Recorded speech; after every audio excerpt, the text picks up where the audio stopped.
2012 మేము ల్యాండ్ తీసుకున్నాము. 2012 నుంచి మేమే కబ్జాలో ఉన్నాం. మేము కొనుక్కున్నప్పుడు విత్ కాంపౌండ్ వాళ్ళతో కొనుక్కున్నాము. ఎక్కడ అంటే మాది హనంకొండ జిల్లా అసన్పర్తి మండలం భీమారం విలేజ్ శివార్లో తీసుకున్నాం. ఏమైందంటే 2019లో వెంకట్రావు అనే వ్యక్తి ఆ లోకల్ రాజకీయ నాయకులను, కార్పొరేటర్లను వాళ్ళను సపోర్ట్ తీసుకొని వచ్చి మేము ఆల్రెడీ పెట్టుకున్న కాంపౌండ్ వాల్ అలా కొన్నప్పుడే కాంపౌండ్ వాల్ ఉంది. ఆ కాంపౌండ్ వాల్ని ఒక 2 సైడ్స్ కాంపౌండ్ వాల్ తీసేసి ఆయన మా ఫ్లాట్తో పాటు మా పక్కన ఉన్న 3 ఫ్లాట్లకు మొత్తాన్ని కలిపి కాంపౌండ్ వాల్ పెట్టి ఆ రోజు నుండి ఈ రోజు వరకు విపరీతమైన భయభ్రాంతులకు గురి చేయడము, దాడి చేయడము.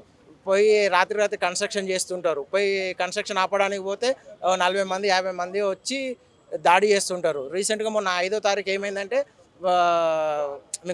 కోర్టులో అది నడుస్తుంది, కేసు నడుస్తుంటే వీళ్ళు సడన్గా వచ్చి వర్క్ చేస్తున్నారని మేము వెళ్తే 40 మందిని తీసుకొచ్చి మొత్తం కొట్టడం, రెడీమిక్స్ లారీ తీసుకొచ్చి లారీ కిందకి నూకేద్దాం, మీరు చేస్తే మిమ్మల్ని మీతో మాట్లాడడానికి ఎవరు వస్తారు, మేము చూసుకుంటాం, మేము ఎంత ఇస్తే అంత తీసుకొని సపరేట్గా పోవాలి, మొత్తం అసలు ఆడకి ఫ్లాట్ మీదకి పోవాలంటేనే భయం అయ్యే విధంగా.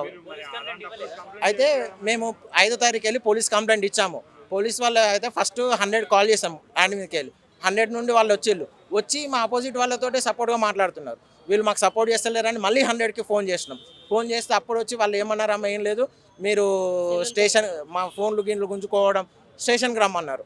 స్టేషన్కి వెళ్ళడానికి మేము వెళ్తుంటే మేము స్టేషన్కు ఫ్లాట్ మీదకి వెళ్ళి పక్క జరగగానే రెడీమిక్స్ లారీ ఉంటుంది కదండి, రెడీమిక్స్ లారీతో తీసుకొచ్చి కన్స్ట్రక్షన్ చేద్దామని చూస్తే మేము రెడీమిక్స్ లారీ వెనకాలనే ఉన్నాం, పోలేదు.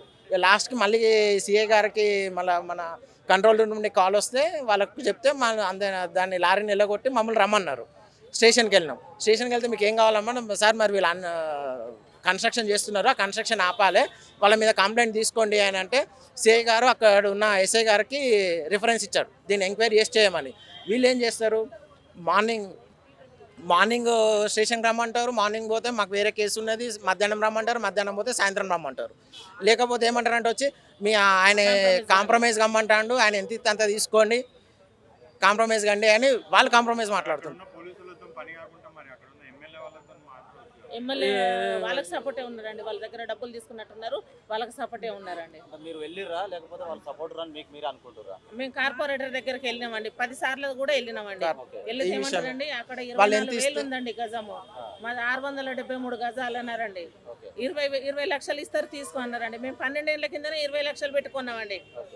ఇప్పటికి దాని మీద 5-6 లక్షలు ఖర్చు పెట్టినామండి.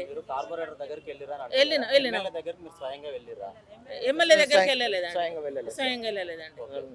అప్రోచ్ అవ్వాలన్న ఆలోచన మీకు ఎందుకు రాలేదు? అసలు ఎమ్మెల్యే దగ్గరికి వెళ్ళాలి, ప్రాబ్లమ్ సాల్వ్ చేసుకోవాలని మీకు ఎందుకు అనిపించలేదు? కార్పొరేటర్ స్థాయిలో కానప్పుడు ఎమ్మెల్యే స్థాయికి నెక్స్ట్ స్టెప్ ఉంది కదా. అయితే ఇది ఏంటంటే కోర్టుకి వెళ్ళింది సార్, ఈ టైంలోనే కోర్టుకి వెళ్ళిన తర్వాత మనం ల్యాండ్ మీదకి వెళ్ళకుండా కోర్టులో మనది జెన్యూనిటీ ఉన్నప్పుడు మనం జెన్యూనిటీ కోర్టులో ప్రూవ్ చేసుకుందామని మనం అనుకున్నాం. వీళ్ళు ఏం చేస్తున్నారంటే రాత్రి కన్స్ట్రక్షన్ చేయడము, ఇలా చేయడం వల్ల ఇక అక్కడ లోకల్ పోలీసు వాళ్ళు ఎఫ్ఐఆర్ చేయండి సార్ ఆపోజిట్ పైన అంటే చేయట్లేదు. ఇక అక్కడ పాసిబుల్ కాదని డైరెక్ట్గా సార్ దగ్గర అవుతుంది సార్, అవుతుందని నమ్మకంతో వచ్చాను. నమ్మకం ఇది మొదటిసారి సార్. లోపల చాలా బాగా రిసీవ్ చేసుకున్నారు సార్. అయితే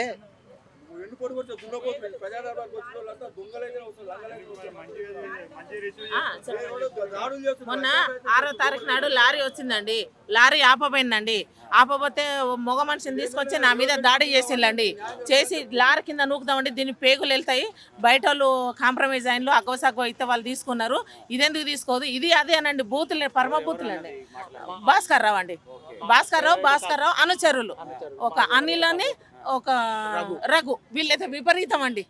ఈ అనిల్ అనే వ్యక్తి మన Warangal municipal corporation malaria department లో అవుట్ సోర్సింగ్ ఎంప్లాయ్. నన్ను భయపడి వెళ్ళిపోవాలని నా సెల్లులు గుంజుకొని నన్ను లారీ కిందకు నూకిండండి. ఆయన కూడా నేను దడవకుండా 100 నెంబర్ వాళ్ళు ఉన్నారు మీరు అని నేను సెకండ్ టైం 100 నెంబర్ ఫోన్ చేస్తా అంటే నా సెల్లులు గుంజుకున్నారండి. సెకండ్ టైం కూడా 100 నెంబర్ వాళ్ళు ఉన్నాగా కూడా ఇంత దౌర్జన్యం చేస్తానులని నేను సెకండ్ టైం ఫోన్ చేస్తుంటే నా సెల్లులు గుంజుకున్నారండి. వాళ్ళ ఎక్కడోళ్ళు అక్కడ పంపించేదాకా మళ్ళీ మాకు సెల్లులు ఇవ్వలేదండి. ఇప్పుడు మీరు ఇచ్చిన ప్రజాభవన్లో మీరు ఇచ్చిన దరఖాస్తులో ఇవన్నీ మెన్షన్ చేసిరా? వివరించిన తర్వాత మీకు మెసేజ్ వస్తుంది, వాళ్ళకు కూడా మేము ఇన్ఫార్మ్ చేస్తాము, మీకు మెసేజ్ వస్తుంది అని చెప్పారు.